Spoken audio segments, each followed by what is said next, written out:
Fungus के वो मिट्टी में भी पाए जाते हैं, हवा में भी पाए जाते हैं, कुछ हद तक ये कहते हैं कि फूड में भी पाए जाते हैं।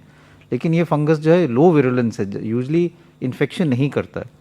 और अगर हम कोविड से पहले की बात करें तब भी ये फंगल इन्फेक्शन देखा जाता था, लेकिन इसकी इंसिडेंस बहुत कम थी और रेयर इन्फेक्शन था। उन लोगों में देखा जाता था जिनकी शुगर बहुत ज़्यादा है, डायबिटीज़ अनकंट्रोल्ड है, या जिनको ट्रांसप्लांट हुआ और फिर वो इम्यूनोसप्रेसेंट ड्रग्स पे जिससे उनकी इम्यूनिटी कम है, या कैंसर के ऐसे पेशेंट्स हों जो कीमोथेरेपी पे हैं। आम लोगों में ये यूजली नहीं पाया जाता था, तो इसलिए नई बीमारी नहीं है।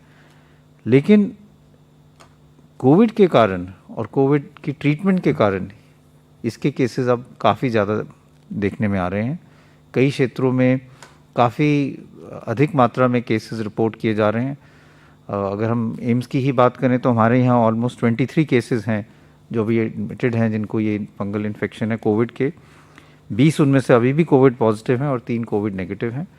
और कई राज्य ऐसे हैं जिनमें 400-500 से ज़्यादा केसेस उन्होंने रिपोर्ट किए हैं कोविड के, उनके पास अभी पॉजिटिव हैं। ये जो बीमारी है वो या तो फेस को अफेक्ट करती है, जिसको हम कहते हैं राइनो ऑर्बिटल सेरेब्रल म्यूकोरमाइकोसिस, जिसके कारण नाक में आँख की जो ऑर्बिट है उसमें या ब्रेन के अंदर इन्फेक्शन फैल सकता है, जिससे लोगों की विजन भी जा सकती है, आँख की रोशनी जा सकती है और कुछ हद तक कभी ब्रेन में भी इन्फेक्शन हो सकता है। साथ में ये फेफड़े में भी फैल सकता है, जिसको हम कहते हैं पल्मोनरी म्यूकोरमाइकोसिस। दोनों में कुछ लक्षण हैं, जैसे अगर राइनो ऑर्बिटल सेरेब्रल म्यूकोरमाइकोसिस है तो हेडेक हो सकता है, सिर में दर्द हो सकती है, नाक ब्लॉक हो सकता है, नाक से सिक्रीशंस आ सकती हैं जो हरे रंग की हो, या नाक से खून आ सकता है, या एक चेहरे में सेंसेशन कम हो सकती है, एक साइड में चेहरे में सोजिश हो सकती है, या स्किन में डिस्कलरेशन हो सकता है। अगर फेफड़े में हो तो बुखार हो सकता है, छाती में दर्द हो जाती है, खांसी होती है, खांसी में खून आ सकता है। लेकिन मोस्ट इम्पॉर्टेंट इशू ये है कि ये फंगल इन्फेक्शन अब ज़्यादा क्यों देखा जा रहा है और उसके क्या कारण है और क्या प्रिवेंटिव एस्पेक्ट्स हम कर सकते हैं। एक तो ये है कि जो कोविड इन्फेक्शन है उसके कारण भी ये एक रिस्क फैक्टर है। कोविड इन्फेक्शन में जो हमारे अगर हम ब्लड काउंट्स देखें तो एक सेल लाइन जो है जिसको हम लिम्फोसाइट्स कहते हैं वो कम हो जाते हैं, लिम्फोपीनिया हो जाता है। तो उसके कारण बॉडी में जो CD4 CD8 सेल्स हैं वो कम होते हैं और उसके कारण अपॉर्चुनिस्टिक इन्फेक्शन, फंगल इन्फेक्शन के चांसेस बढ़ जाते हैं। ये फर्स्ट वेव में भी देखा गया था, और अगर हम 2003 सार्स की बात करें तो तब भी अगर डेटा देखें तो तब भी फंगल इन्फेक्शन कुछ हद तक ज़्यादा रिपोर्ट किया गया था। लेकिन इस दफ़ा जब हम इसको ज़्यादा देख रहे हैं उसके कारण दो और हैं। एक कारण ये है कि कई ऐसे पेशेंट्स हैं जिनको डायबिटीज़ है, शुगर की तकलीफ़ है, और अगर वो कंट्रोल ना हो तो उनमें भी ये फंगल इन्फेक्शन के चांसेस ज़्यादा होते हैं। और तीसरा जो बहुत इम्पॉर्टेंट कारण है, miss use of steroids. Steroids जो पेशेंट्स ले रहे हैं जिनको डायबिटीज़ हैं और साथ में कोविड है, अगर ये तीनों चीज़ें इकट्ठी मिल जाएं तो वो चांसेस ऑफ फंगल इन्फेक्शन एकदम बढ़ जाते हैं। इसलिए इसको रोकने के लिए सबसे पहले तो मिस यूज़ ऑफ स्टीरॉयड जो है वो हमें कम करना पड़ेगा। और जैसे पहले भी कहा था कि जो पेशेंट जिनको माइल्ड डिजीज़ है, जिनको ऑक्सीजन की ज़रूरत नहीं है और जिनको अर्ली स्टेज में जो कोविड इन्फेक्शन है, उनमें स्टीरॉयड्स देने से नुकसान ज़्यादा है, फ़ायदा कोई नहीं है।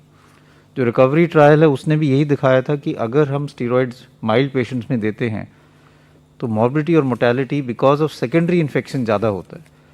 इसलिए अगर किसी को कोविड है और माइल्ड इन्फेक्शन है, बुखार है, सैचुरेशन मेंटेन्ड है, खांसी है, लेकिन और कोई ऐसे लक्षण नहीं है कि ऑक्सीजन कम हो रही है, तो स्टीरॉयड्स नहीं देने चाहिए, क्योंकि उससे आगे जाके फंगल इन्फेक्शन के चांसेस हो सकते हैं, स्पेशली अगर उनको उस व्यक्ति को डायबिटीज़ भी है।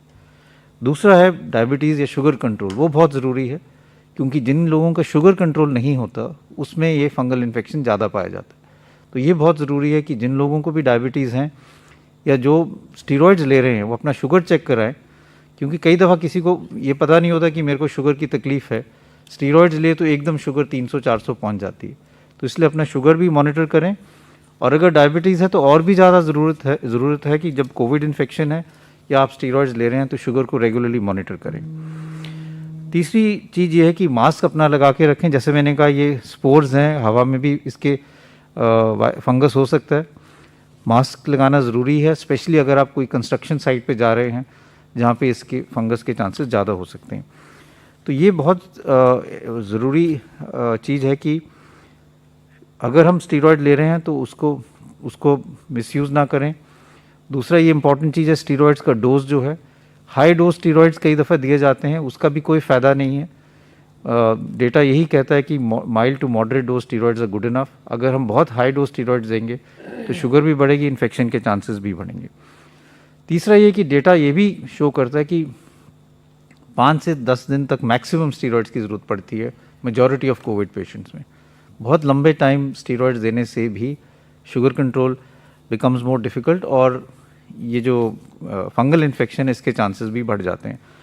तो मैं यही कहना चाहूँगा कि इनके केसेस अब ज़्यादा रिपोर्ट किए जा रहे हैं and we must work aggressively कि हम इसके केसेस कम करें। और दूसरी ये भी इम्पॉर्टेंट चीज़ है कि इसको सस्पेक्ट जल्दी किया जाए, जिससे आगे जाके लॉस ऑफ विजन या और कोई सीरियस इन्फेक्शन ब्रेन में ना हो। तो इसलिए अगर आपको जब भी कोई पेशेंट डिस्चार्ज होता है तो जो मैंने लक्षण बताएं, अगर किसी को कोई भी ऐसे लक्षण हो तो डॉक्टर से ज़रूर संपर्क करें, अपना शुगर कंट्रोल करें और अपनी स्टीरॉयड्स अगर अननेसेसरी हैं तो उसको बंद करना चाहिए। फाइनली मैं एक ये कहना चाहूँगा कि as part of ongoing activities, क्योंकि हम ये चाह रहे हैं कि covid management should now reach out to all parts, specially rural India. तो रूरल इंडिया में कोविड मैनेजमेंट के लिए ट्रेनिंग के लिए ministry of health and family welfare और एम्स न्यू दिल्ली ने प्रोग्राम शुरू किए थे 30 अप्रैल से 13 मई तक। मेंटरिंग इंस्टीट्यूट्स के लिए नेशनल सेंटर्स ऑफ एक्सीलेंस जो रीजनल और स्टेट लेवल पे हैं, और उसमें कई चीज़ों पे वेबिनार्स हुए हैं।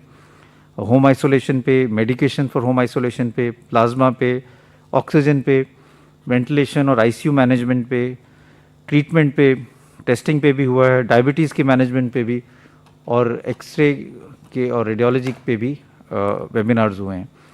अब इन रीजनल सेंटर्स को खुद आगे जाके वेबिनार्स करने हैं और अपने एरिया में, चाहे वो प्राइवेट सेक्टर में हो या पब्लिक सेक्टर में हो, सब डॉक्टर्स को वहाँ